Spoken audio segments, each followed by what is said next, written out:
Welcome in. You are listening to Just an Average Podcast with your hosts, Jake and Casey.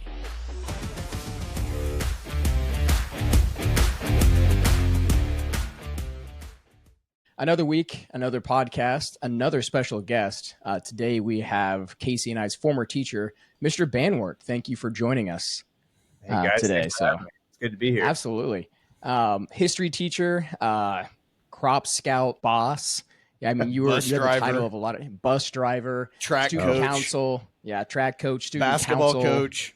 I mean, the list goes on and on. I don't know if there's anything you didn't do there at Astoria High School, but what do you guys? I think you guys have definitely picked up on my weakness is that I just can't say no.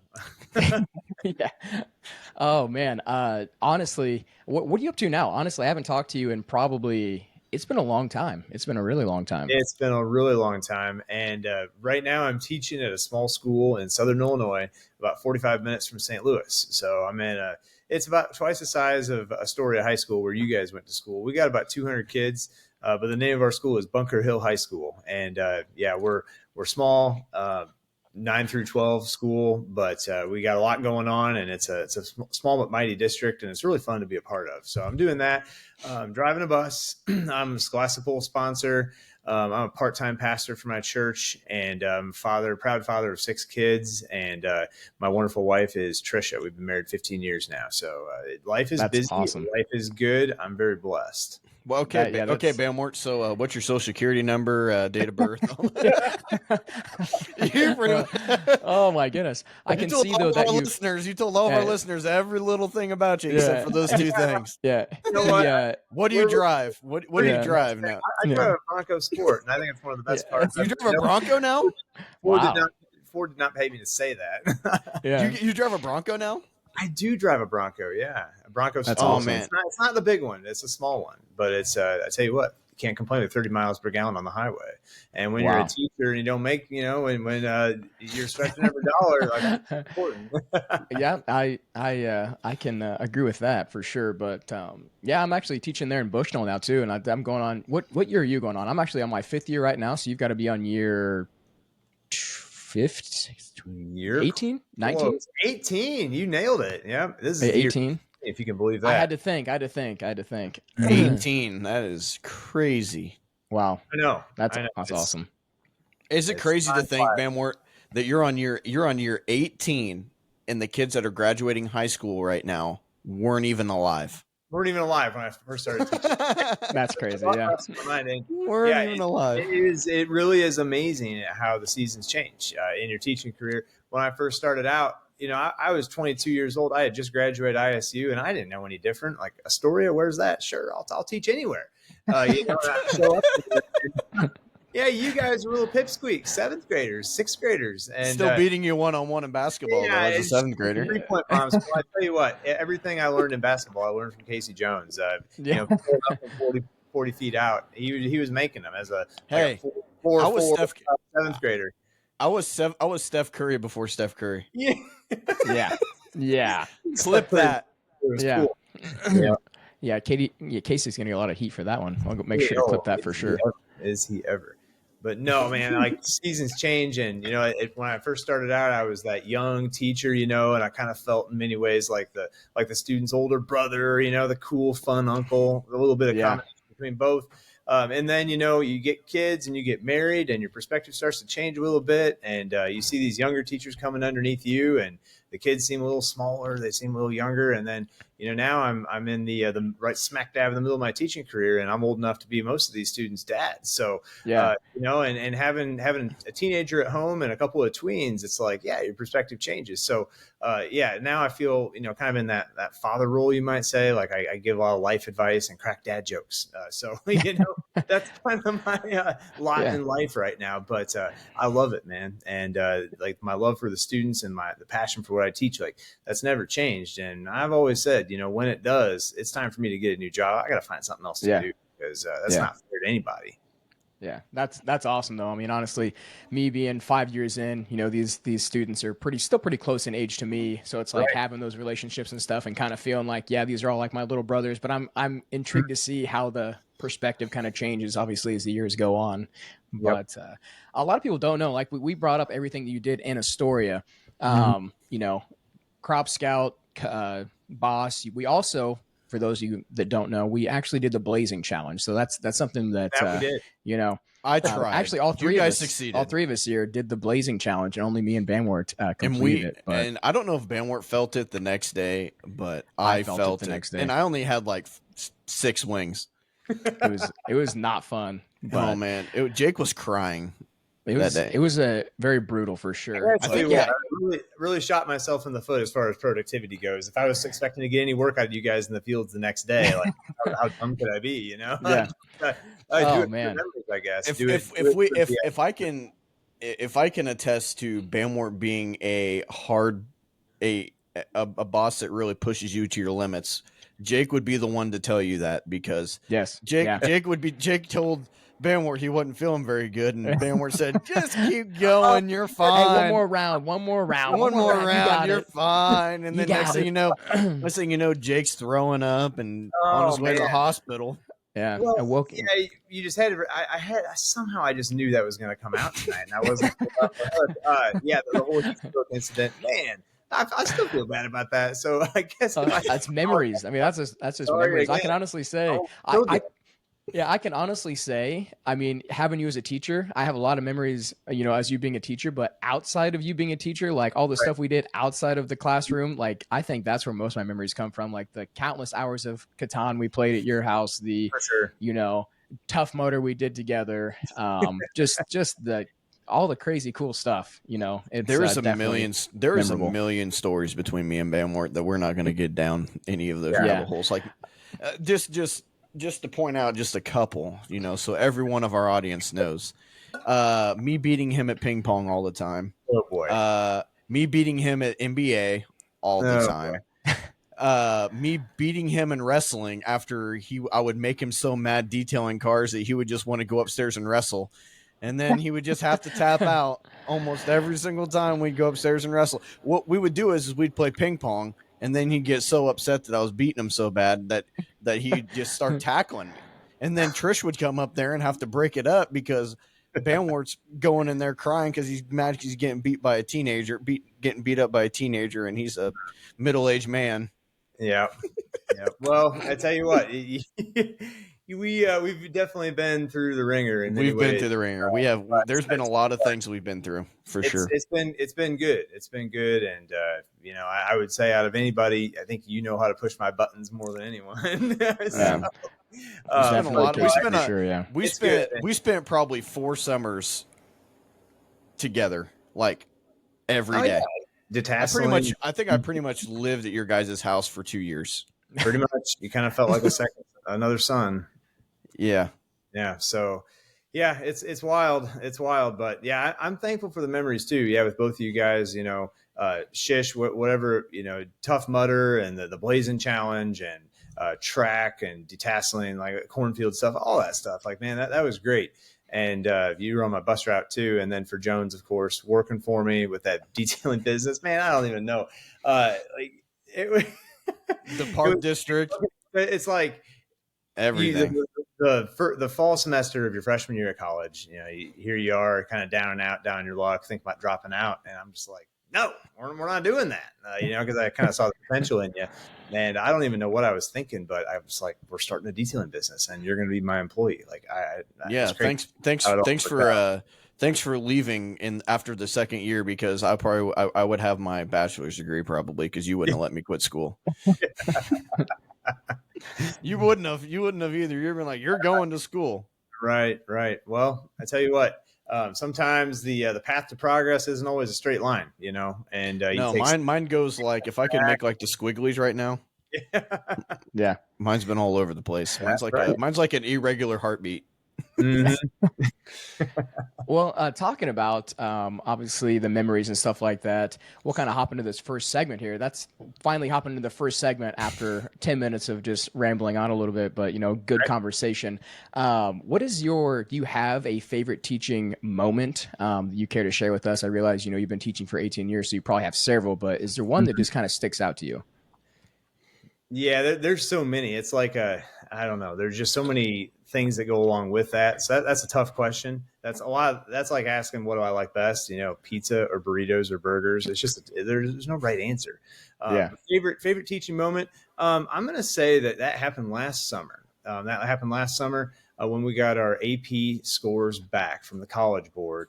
I had two AP classes that I taught last year: AP Macroeconomics and then AP Government and Politics. And so, really difficult classes. Going into the exam, I had a lot of students that were on the edge, that were kind of flipping out about it, and really crashing out and wondering how this was going to go. But we felt prepared. We had a lot of review time. We had a good class. I had kids that were really dedicated, and man, they just were really pushing. And then I had some that were not so motivated, didn't think they could do it. But tell you what, when we got those scores back and every single one of them passed, that was just complete vindication, not only for them, but also for me in a sense. And it's just a very, very sweet redemption for those students. And I felt so happy for them because they worked so hard. And I tell my students all the time, you put in the work, the hard work's going to pay off. You're going to reap some pretty sweet fruit. And, a lot of times in being a student and then in life, a lot of times like you're either getting paid for the decisions that you made in the past, or you're getting paid for them.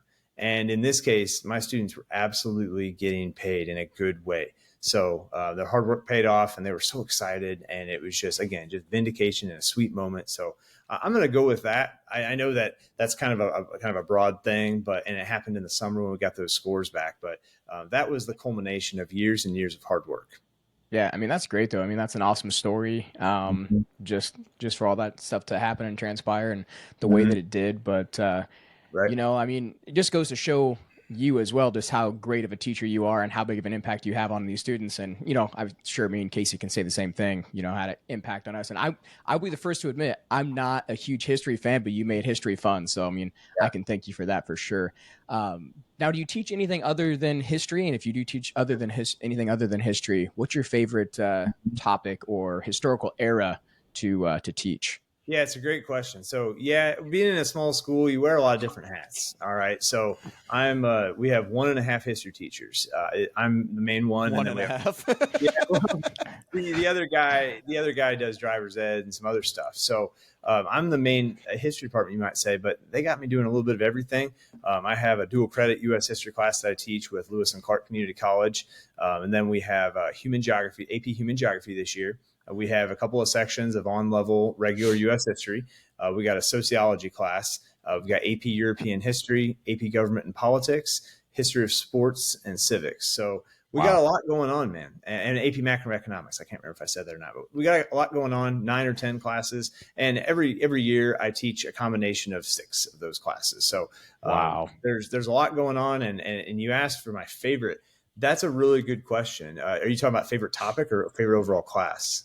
So you can I'll let you choose. Like if you have if you want to stick to history, you can talk about your favorite historical era to teach, or if you have a favorite class that you like teaching. Man, I tell you, that's another tough question, but I'm not going to be a fence sitter. I'll answer your question. I'm going to say my favorite era, post Cold War, post World War II in America, late 40s, 50s, 60s. That time period is just absolutely fascinating to me, to see America and how it changed so much after World War II ended, and how America truly became a world power. You got stuff like Cold War. You got kids going to school and doing these duck and cover drills, and they're wearing dog tags because if anything happened, that's the only way their parents would be able to identify them. They're doing these duck and cover drills.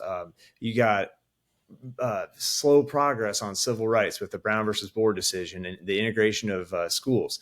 You've got that happening. You've got the women's movement. You've got just the prosperity of the 1950s and the fun stuff. You get your franchises, your McDonald's, the interstate highway system, America's adopting car culture, and they're spreading out, and the road trip and the car is becoming a thing, and then you go into the 60s with Kennedy as him representing the change of the decade, and then just a tragic end to his presidency, and I would really argue that a big part of America and America's psyche was shattered with JFK's assassination. I don't think we fully really unpacked that, but yeah, guys, when JFK was gunned down in November of '63, this was a president who was so beloved by the American people, even people who didn't vote for him. They looked at him, they looked at his cabinet, they looked at his family, and they said, "Wow, wish I could be like that." The girls and the women were looking up to Jackie as being this model of femininity and how to carry oneself. And so she really had that class and dignity. And he talked to the people, not at them. So, and he had his kids there in the White House. So, when he was gunned down, a big part of America was lost. There's many historians like me who think that we just lost something on that day, because then we get Lyndon Johnson, and, for all he did with the Great Society and Medicare and Medicaid, Vietnam was also, it derailed his presidency, and it ultimately resulted in him not running again in 1968. Then we get to Nixon, and of course with the Watergate scandal, and then Jimmy Carter, and again, a great man, but just really hampered by the Iran hostage crisis and inflation. And ultimately, he was a one-term president. So there was that stretch of 20 years, in the 60s and 70s, where America's psyche really was damaged. People lost faith in the government. They didn't trust the government, institutions. And I don't know that we've gained all that back yet. Well, I don't think, did you take a breath? Yeah, I'm sitting here. Did you I take can't a breath. I feel like I was in a history class again. I'm like, I honestly can't. I can't help to smile. I feel like I'm sitting in I feel like I'm seventh period sitting history again, listening to Banwart give a lecture. Sitting in Banwart's class again. That's awesome. It's fresh just in the my passion. mind. I love it. Yeah, this is what we've been going over for the past couple weeks in class. So that's the only thing, It just been thinking about that. It's just my theory. I don't know if it's true or not, but to me, it really makes sense that we've lost something. A lot of Americans you talk to today, they'll tell you exactly where they were when Kennedy was shot, and how it affected them so deeply. Well, I'm sure there's a lot of facts behind your theory too. Mm-hmm. on what we lost. I'm definitely not a big history buff or anything like that. Like the most history I know about is like sports history. Like I would love to have. We're gonna talk about that here later on in this podcast about that new creation that you got going on, and the great things that you're coming up with and what you're doing. But that's about the only history that I know. But like I would never, like Jake said, never. Mm-hmm. You're probably about the only class I wouldn't fall asleep in. Yeah, it's just. Thanks. I'll take that as a compliment, Jones, coming from you. So appreciate it. Yeah. Well, after hearing it sounds like obviously you're dedicated to teaching. I know you are. I had you as a teacher.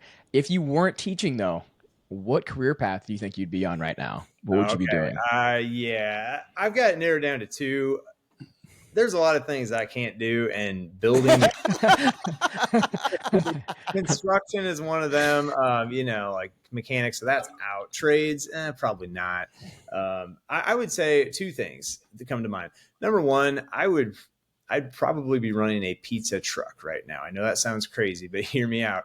My uncle started this big red food truck in Des Moines, Iowa about 10 years ago, and it became really big. And then he's obsessed with pizza, right? So after like 5 years, he started making pizzas he got this big oven from Italy, and put an oven on the truck and started making these coal-fired pizzas, and you can cook them in about a minute. And he started selling them, and it just took off. That's awesome. And then he created his own truck just for pizza, and now he's turned into a franchise. So right now he's got like 4 or 5 guys that have his trucks throughout the Midwest, and it's just doing really well. My brother's doing it, and I love making pizza. When I was in high school and college, I worked at Pizza Hut to put myself through school, and I absolutely loved the job.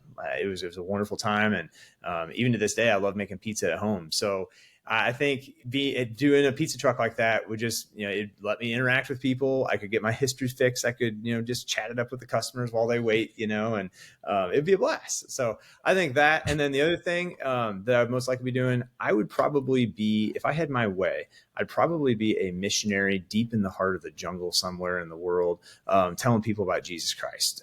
I think that I wouldn't be content to stay here. I'd want to get out, and whether it be in the Congo or who knows where, I'd love to do that. I've always really looked up to the people who've done that, and just with a lot of respect and admiration. And I love talking to people. I love people. And that's another big part of who I am. You guys have given me a lot of great compliments, but I want you all to understand that, I've just been blessed by God. Like I really see, what I do teaching, I'm just using the gifts that God's given me, and I'm blessed, and I love God and I love people. And so when I teach whoever it is, no matter who's in my class, anyone, anytime, I'm going to love them and with the love of the Lord, and treat them with respect and dignity, and give them the type of education they deserve. And so if anything good comes out of that, man, all glory goes to God, not to myself. So I do appreciate the compliments, guys, and they're well taken. But man, I got to give the credit to God on that one. I'm just using the gifts He's given me, and it's just a blessing. Like every day I wake up, I am excited to go to school. I really am. Like there's some days where I'm like, well, how's this going to go? It's not my favorite topic to teach, but no, like game on, we're going to go. And, the kids are always there, and you can fist bump them and, chat it up with them and see where they're at. Like that's just a wonderful place to be. And man, just knowing that you have an impact on lives and that you're being used for a purpose, like that's what gets you out of bed in the morning. Yeah, and the positivity is contagious, honestly. Like, we felt it. I'm sure all your other students have felt it, but, it's something that we're never going to forget either. Obviously, you're, miles and miles away, but still, we reached out to you because we wanted you to come on the podcast just because of your positive energy. You can light up a room. So it's awesome for sure. Yeah, thanks, guys. One thing I've added this year that I've started doing is just these random jokes, and the kids grown. But that's so fun, like because it gets me smiling, it gets me happy, in a good mood and stuff. Yeah.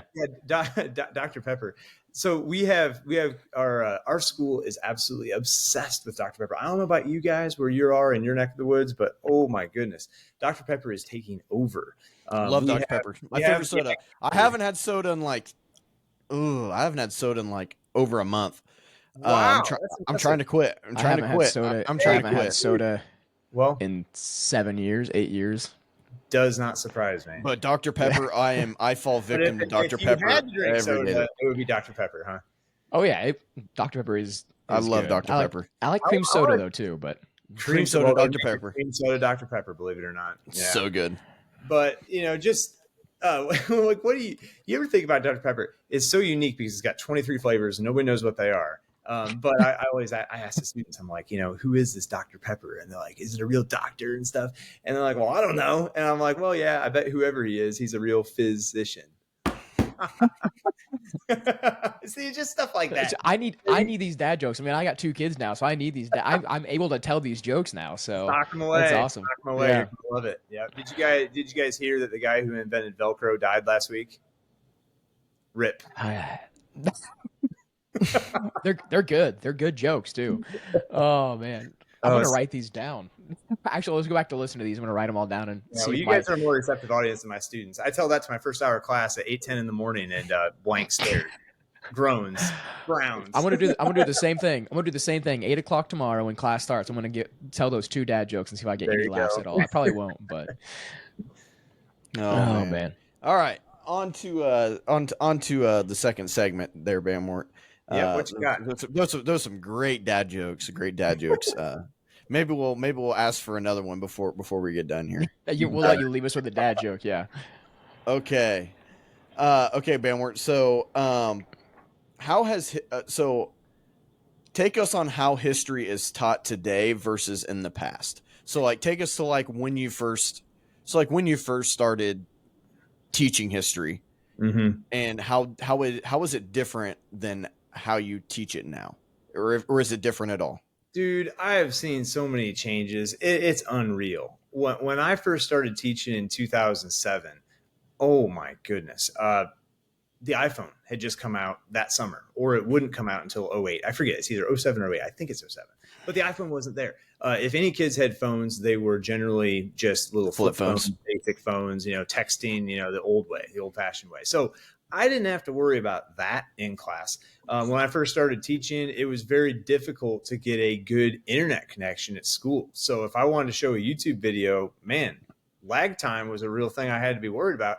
A lot of times I would download the YouTube video before I even put it on. Before I had it on a file and everything. I had it on a file, jump drive. I remember that. The cloud did not exist. So I couldn't just access my Google Drive and show whatever I wanted. No, I had to store files on the computer.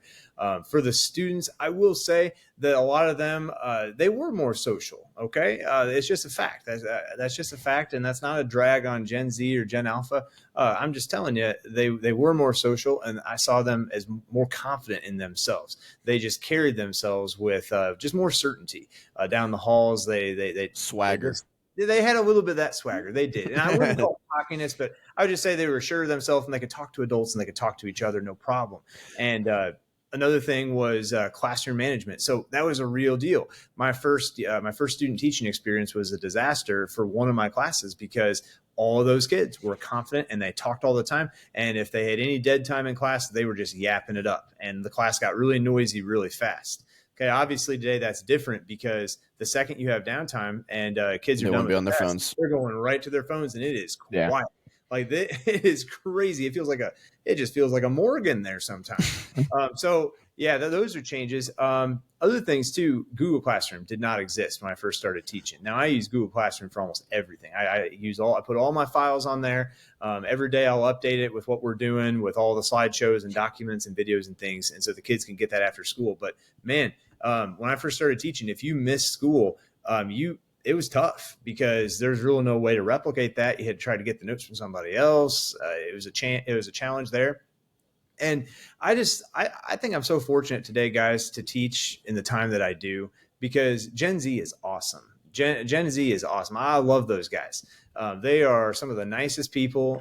They're pretty tolerant. They're pretty open-minded. They're very understanding, and they want to work hard. And many of them really have this sense that they've missed out on some things in the past. It's really cool. They have their phones and everything else, and they got songs, movies, whatever they want at the touch of a button. But they look back to this stuff with curiosity, like, what?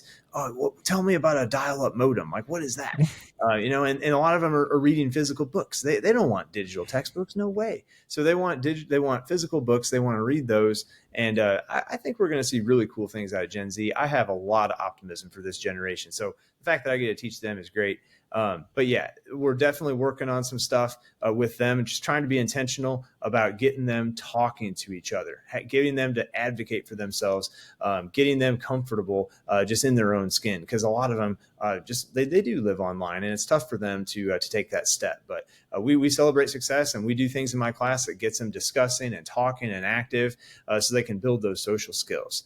But yeah, and another reason I'm really fortunate to teach now is that I have this endless library of virtually everything I could want on YouTube. I have amazing software that allows me to create really engaging slideshows that hold the kids' attention. In the past, when I first started teaching, it was very rudimentary, if it existed at all. Like my PowerPoints back in the day were very basic, white screen with some black, text on there, and that's about it. Maybe a picture here and there.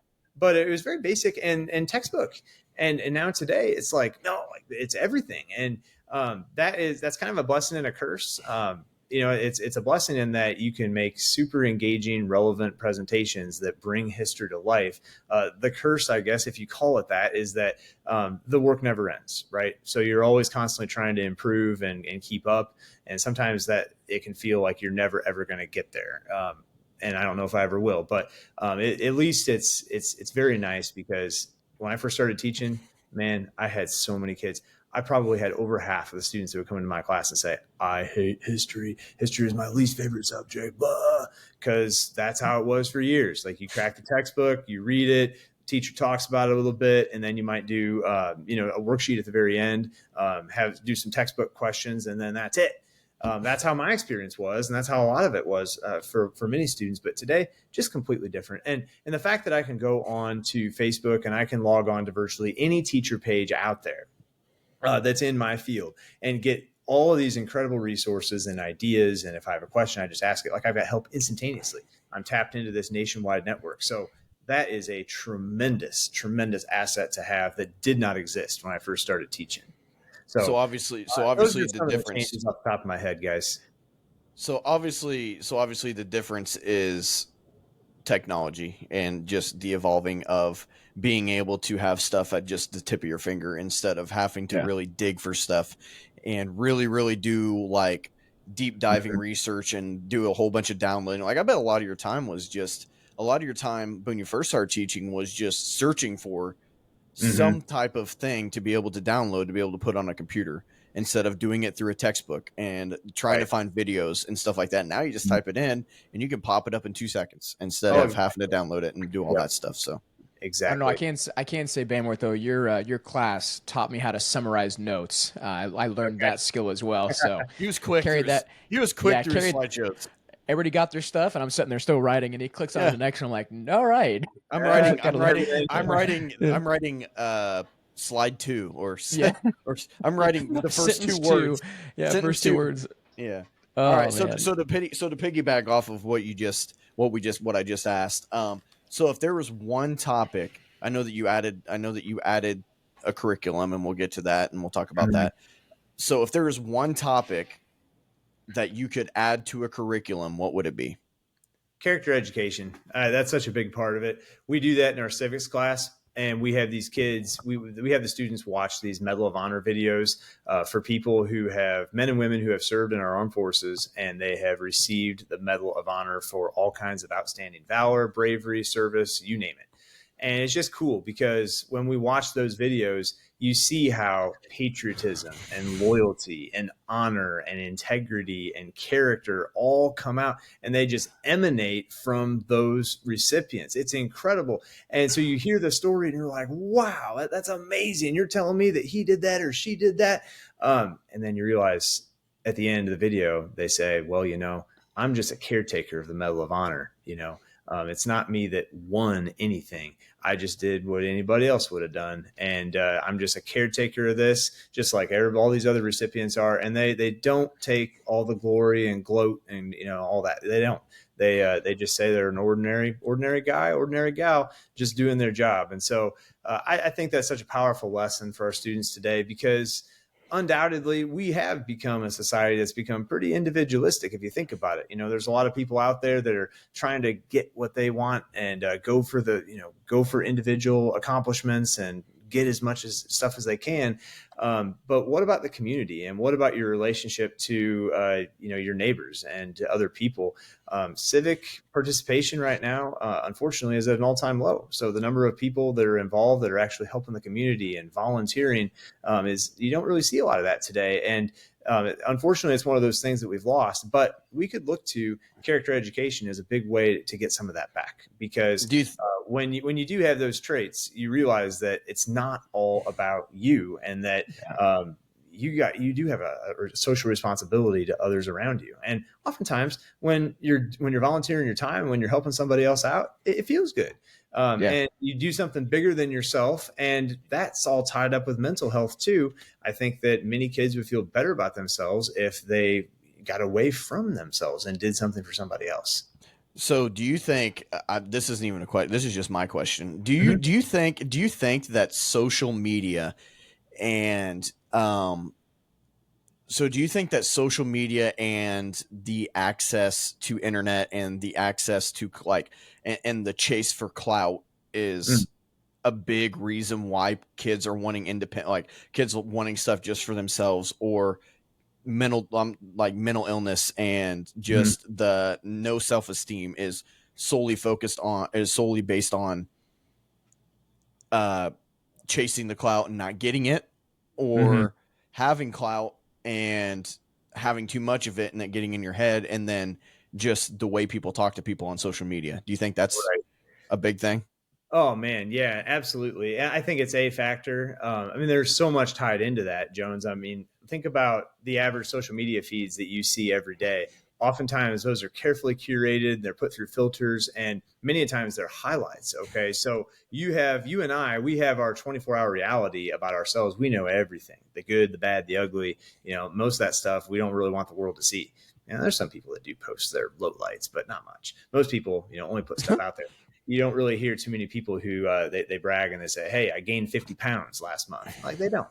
If you consider your day-to-day reality, and then it's pretty mundane in many ways, like you're taking the trash out and doing all these mundane things, but then you go on social media and you start scrolling and you're looking at almost a nonstop highlight reel. Oh man, Like, why don't I look like that? Why am I not jacked like that fitness influencer? You know, a lot of the ladies say, you know, why doesn't my face look like that? Why, you know, why don't I glow like they do? And all kinds of stuff. And so you start comparing yourself to other people, and you're really comparing your everyday reality with somebody else's highlight reel, or all these influencers highlight reel. And you start to think, I just don't stack up.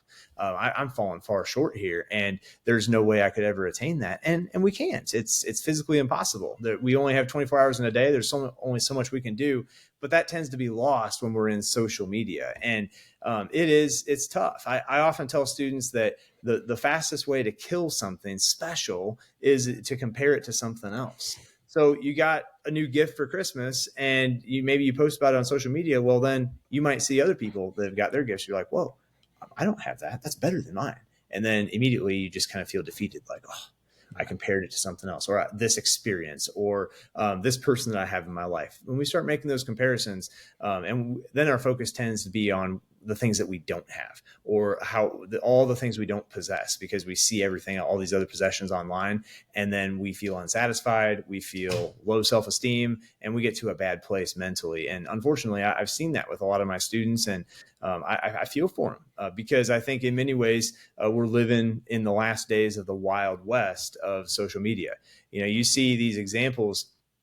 I tell kids a lot. I say, you know, you are living in this time where parents and society, we've basically thrown these phones into, you know, they have incredible capabilities.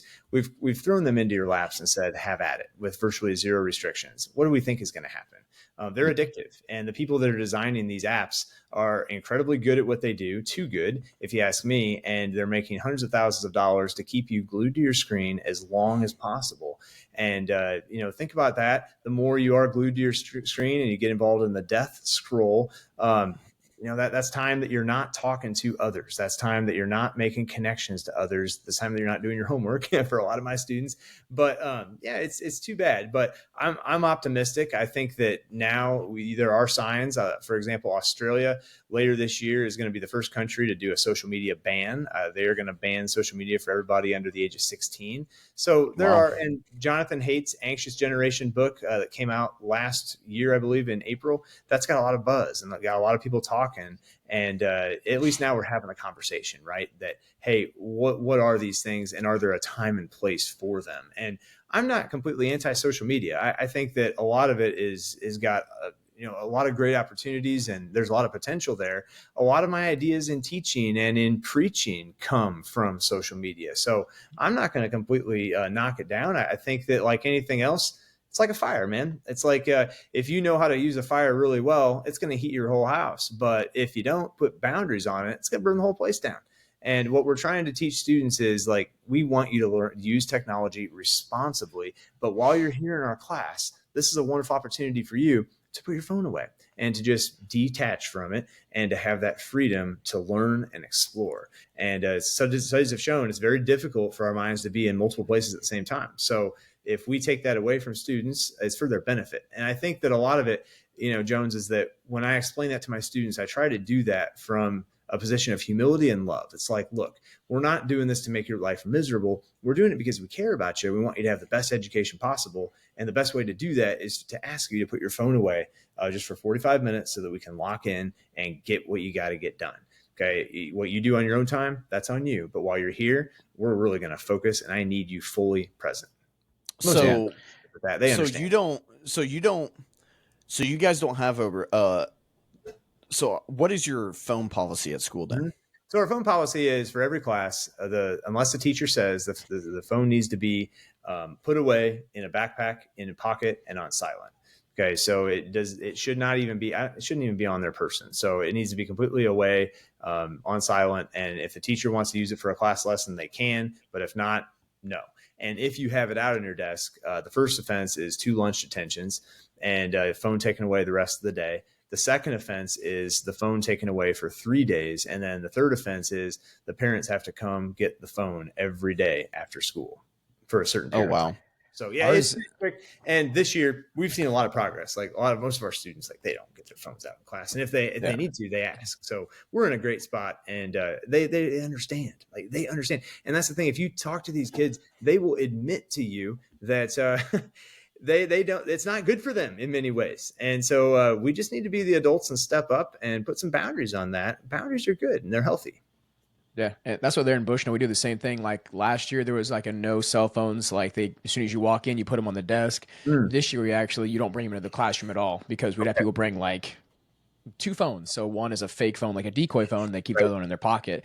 Yeah, so I like what my principal says. They're weapons of mass distraction, and they really are. They are extremely toxic, I think, and it became too much of a problem. And this year, we haven't allowed them in the classrooms, and I think you see a lot of improvement in like kids actually setting because we get done with class. I teach PE. They get done with class. They just be able to sitting on their phone, Mm-hmm. texting, and like now at the end, they're actually communicating with one another. So That's right. it's definitely nice to see. But yeah, I think social media, while it's nice, it's also super toxic once you get into like the comment section of certain posts and stuff like that. And I feel like that rubs off on some students, and then they think Mhm. that's the way to act and that's the way to behave. But yeah, we could. I mean, there's a rabbit hole of social media you could definitely dive down, but as far as time goes, we're going to go ahead and move on. But before we move on to the next one, we're going to let the listeners listen to a little ad about some sunflower seeds. So we're going to take a quick break and we'll be right back. Smack into sunflower seeds. Choose your flavor and enjoy some of the best seeds on the market. Smackin' goes above and beyond to make sure you have the perfect seed every single time. Enjoy their wide selection that they have to offer. Not sure what seeds to buy? Grab a variety pack and use code AVERAGE or scan our QR code for 10% off.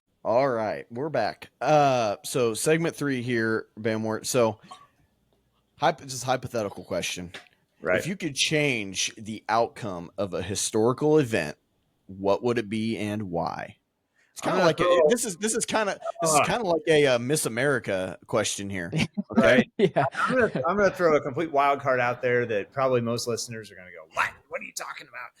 But maybe it'll encourage them to research this more. I'm gonna throw out the year 1453, fall of Constantinople.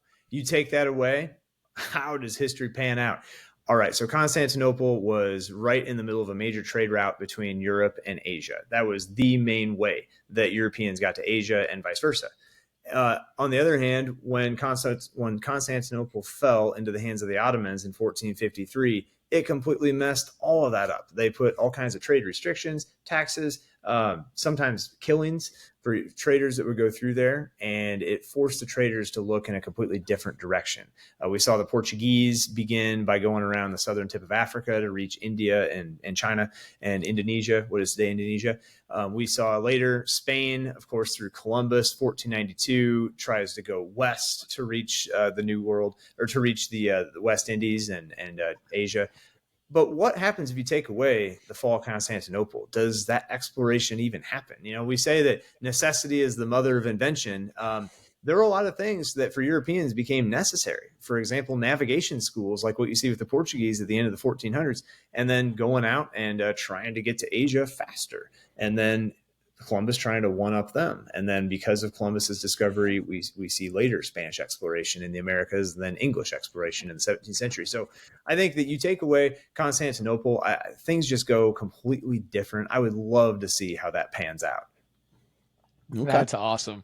The date That going all the way back to the 1400s that is is awesome. yeah. You're right. People are probably like, Yeah. What people thinking like in the 1900s or something. No, he's going back, yeah. going all the way back. Banwart's going back to 1996 when Jordan won his second time, second set of 3 rings. What if he never did that? LeBron James would have been the greatest of all time. Right. We could go on and on. I'm not taking the bait. I'm not Yeah. taking the bait. Mhm. All right. Okay, so this is kind of a little fun. This is like alternative history scenario, so it's kind of Right. a little fun for history buff guy. Okay, Mhm. so what? So how would these outcomes impacted today? Mm. Okay, you ready? Okay, Let's the hear it. very first one. What if Germany won World War One? Oh boy. Well, I'm trying. We should try to stump him here. We haven't stumped him yet. He's We just haven't on stumped him fire yet. right He's now. right. Hey, Wait. Before he answers this, you know that Banwart spent ever since you sent him this doc. He you didn't. know No, that you know that he did research, and you know that he's like, no, what do I don't want to think do so. here? He's What do I got want- 6 kids at home. I have 2 Banwart, kids at did home. you or did you not? I know Banwart really this was well. how he pegged. You know, I took a look at this when you first sent it over to me 3 days ago. I haven't looked at it since until about an hour Yeah. before this thing started. In fact, And what'd you do before the I hour? What'd you do the whole hour, Banwart? This is why he couldn't get on till 9 o'clock, because he was doing research. yeah. Well, you know, guys, I got to be honest here. When earlier this afternoon, I was this close to just bugging out and saying, I can't do it because I haven't done my homework. But here we are, and I'm going to try to answer your question as best as I can. I'm going to say if Germany had won World War One, you don't get League of Nations, which eventually led to the United Nations for one, because that was a big push that Woodrow Wilson was trying to play, and trying to get Germany, Britain, and France not to go harsh on Germany after World War One. So you don't get League of Nations, you don't get harsh treatment of Germany either. So no. All those provisions of the Treaty of Versailles that punished Germany, knocked down their air force to virtually zero. Their navy was reduced to like 6 battleships. Their military was reduced to 100,000. They had to make all kinds of war reparations payments to France. Like none of that happens. And then if that doesn't happen, then Germany doesn't plunge into this massive depression in 1923 with hyperinflation. You got you got old ladies that are taking wheelbarrows full of cash to the grocery store to buy eggs and bread. That's how worthless, and the wheelbarrow is completely full of cash. That's how worthless cash is. And then she can't even take the wheelbarrow in the store. She's going in to shop for the stuff, and then she goes out later to get the cash, and she finds that the wheelbarrow is gone. Now just let that sink in. Okay, that's how bad hyperinflation was in Germany. The cash is still there. The wheelbarrow's still right. That's insane. Oh man, I wish that would happen. I think, man, you take that away, and then of course, I think it's very easy to draw a line and say, well, how could Adolf Hitler have come to power? Because I don't see it. You know, a big reason why the Nazis gained such a, why they gained a majority in the Reichstag eventually was because people were desperate, and so. Yeah, that's a very speculative question. Does the Great Depression happen still? I don't know. Probably. Does Germany stumble upon hard times? Probably. That's a tough one. But man, it sure makes you think. That's a great question. That's awesome. That was a good answer. All right, so here's one that might stump you a little bit. Go for it. What you got? What if the internet had emerged in the 1970s rather than the 1980s?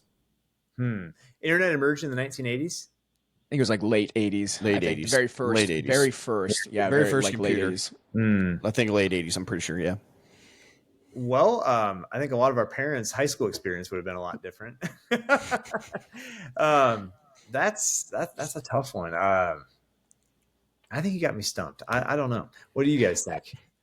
I'm wondering, do we see anything different now? Like, is technology any different than what it is? Like research, like how much more advanced are we now at present day if it happens 10 years earlier? Yeah. I just want to know if the way that kids are going through technology now. Yeah. And I'm just wondering if that would have been us more. Yeah. Because we grew up with literally everything. Our generation, Jake and I's generation grew up like the PlayStation and like literally everything, literally everything right in front of our eyes, going CD player to the iPod. Not really the phone evolving. Mm-hmm. Then you're getting the iPod. Then you're going like MP3 players, and you're going from a CD player, like the CD player, or you're going from cassette to a CD player, and you're going from a VCR to a DVD player. Yep. And then we're going from a flip phone to a slide phone to a touch screen. You said DVD player, like there's streaming now. No one buys DVDs anymore. No one buys CD. Like all this stuff's becoming obsolete, and it's crazy. You don't download MP3s anymore. You just you pay $7 a month and you listen to all the music you can get, or whatever the case may be. So like we grew up with all these things. And I feel like that's why we aren't so addicted to things, I guess. I mean, I'm still like I'm on my phone all the time. But it's and just going through the transition of everything. Like what would happen? Like how good will our social skills be? Yeah. If like, and I feel like that's why we are so like, I think that's why our generation gets jobs better. Like gets jobs over a lot of people because we know how to interview, we know how to talk in front of people. These people that have to do interviews in front of people, they fail because they don't know how to talk in front of people. They don't know what to say. They don't know how to communicate. So that's my opinion. What I think. I don't know. Maybe. Then again, I mean, I don't know how much we really ask kids to get up and talk in front of people now. Like, I Probably know, none. I mean, today, like, we had kids going for elections, like class officers and whatnot, and like all the kids were like, vote for me, I'll do good things, and like that was their speech, and I'm like, they send out they send out man, Snapchats and stuff like that. They do that. I mean, honestly, but it's very interesting to think about for sure about everything that could be, different. Is everything just pushed back 10 years, or are we that much more advanced? Yeah, but that is a question that I was thinking about a lot before we got on this podcast. We're going to go ahead and hop into the last one. We'll make this a lightning round here. This is just a little game. We usually try to do a game every single podcast. We'll get you out of here. Short, I know you got more kids awake and whatnot, so we'll make sure to get through this. But this is a this or that.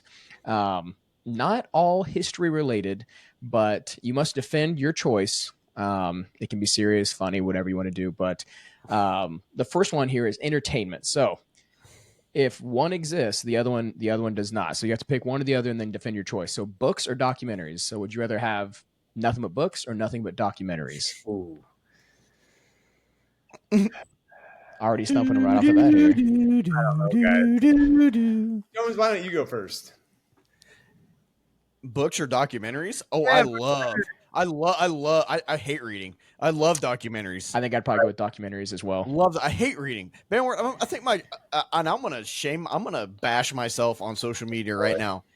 I am almost positive that I had below a 9th grade reading level by the time I graduated because I just wouldn't read books. I mean, I'm not that terrible of a reader. It's not that bad. I just didn't read books. But I love documentaries. I watch documentaries a lot, like clips of documentaries all the time on like TikTok and stuff like that. Right. And I like old fashioned history documentaries. Sure. And like sports documentaries, stuff like that. So I'm 100% documentaries over books. Guys, that's so tough. I'm so glad that I don't have to actually do this in real life. Give me the books. Give me the books just for argument's sake. I'll take the books. Yeah. I can think of so many times where I get lost in a good book, and that is one of the best feelings in the world. Like, I cannot wait. I cannot wait to get done with what I'm doing so I can read the book. And like when you just get captivated and let your mind go wild, like it's incredible. And oftentimes reading a good book will spur you on to, watch different video clips on YouTube and things and go down that rabbit hole. So yeah, give me the books. Give me the books. All right. I'm going to leave these history ones for you. This one's a classic war scenario here. You got D-Day fails or the U.S. never drops the atomic bomb. Duh. What one? Oh, man. Oh.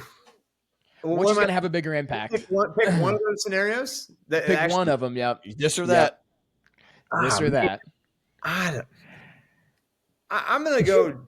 The U.S. never drops the atomic bomb. I think eventually Japan does come to their senses and they surrender. I think that we could have kept firebombing Japan and eventually we could have gotten a surrender there.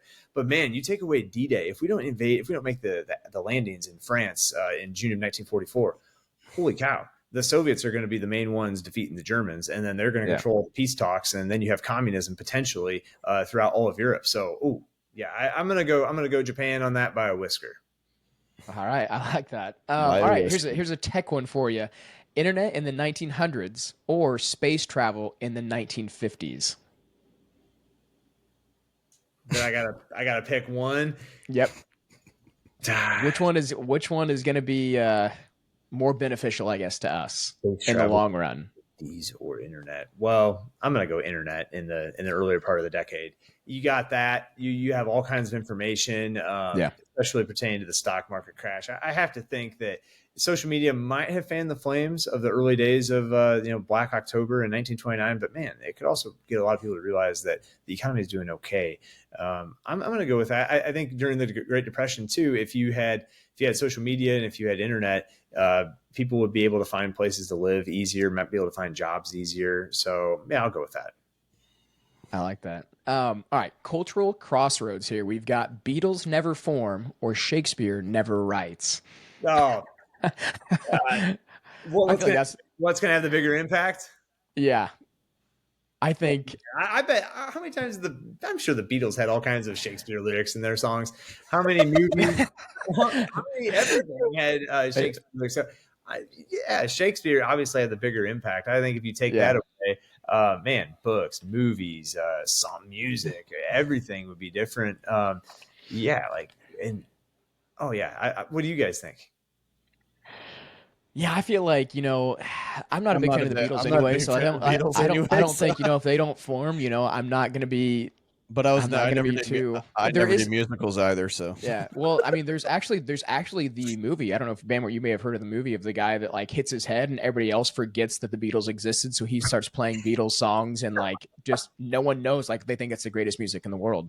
But it's a very interesting movie for sure. I can't remember what it's called, but I feel like you'd get a kick out of that. Oh, it sounds hilarious. Yep. Yeah, twist and shout. I want to hold your hand. Hey Jude.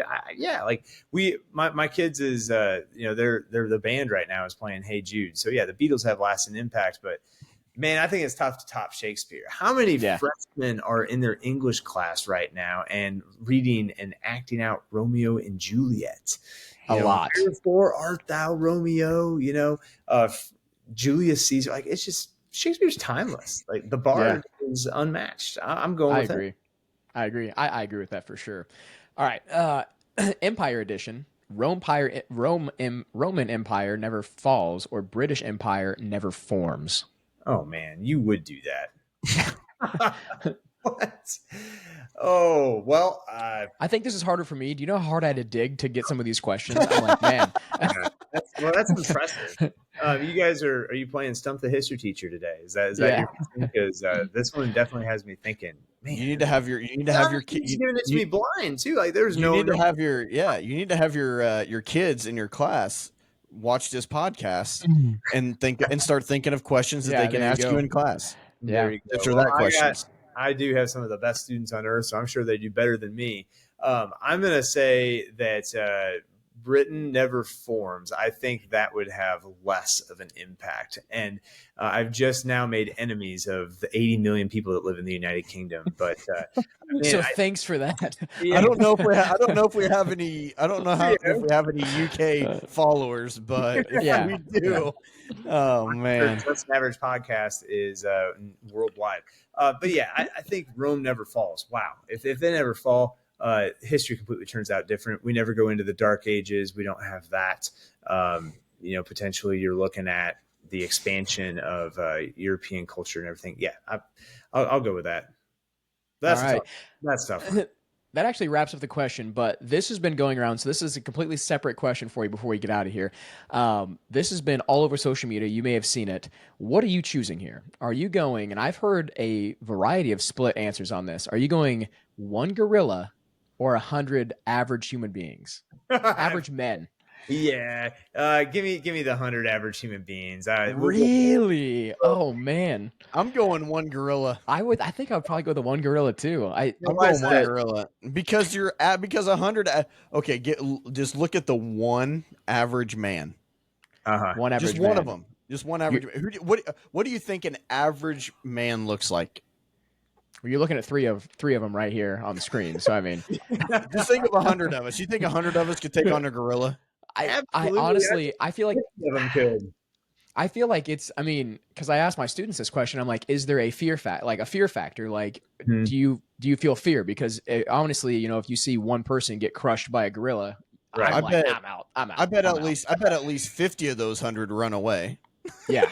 So I mean, if you're thinking in like logical things, I don't know.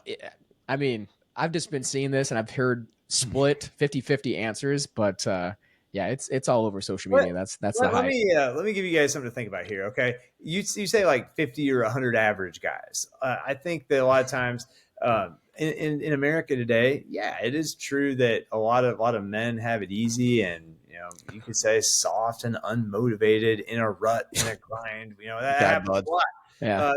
That happens a lot. But man, have you ever seen men with a purpose? And I think that I think that there's a fire, like there's a slow fire burning in every man. They The want to be, masculinity.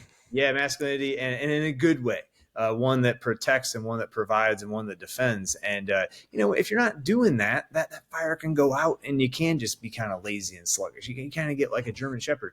If a German Shepherd is in a backyard and they got nothing to do and they're fenced in, you know what they start doing? They just start digging into the ground. They have to be doing something, and they tear the place up. And if people don't have a purpose, then that's where you're at. But man, I'd love to think that 100 average men would see that gorilla and they would rise to the occasion.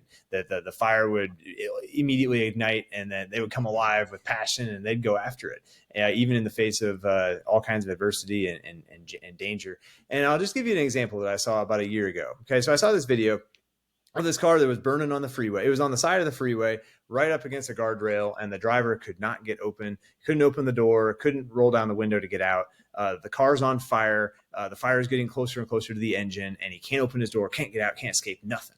And so and then these people come, and there's like 5 or 6, maybe 7 guys, and each one of them it seems like they're from a different racial or ethnic background. So they come to this burning car. They're trying to wrestle the door open, and they're wedging it back and forth, and it's kind of they're making progress, but the guy's still trapped. Fire's getting closer and closer to the engine. And then finally, at the last moment, that car door opens and they pull that guy out of there. They save him. And then seconds later, the car just completely bursts into flames. And that was what 5 or 6 men could do. And I have to think that, man, if we really came down to it, give me 100 guys against a gorilla any day. And I think that's such a great way to kind of close out this podcast, guys, is that when we study World War II in my class and other wars and other times where Americans really came together, my kids are inspired by that. I'm inspired by it. How do men and women come together in World War II and produce the greatest military machine this world has arguably ever seen, and defeat both Germany and Japan? And, you don't really hear a lot of complaints. Like, how did we do that? That's just so impressive.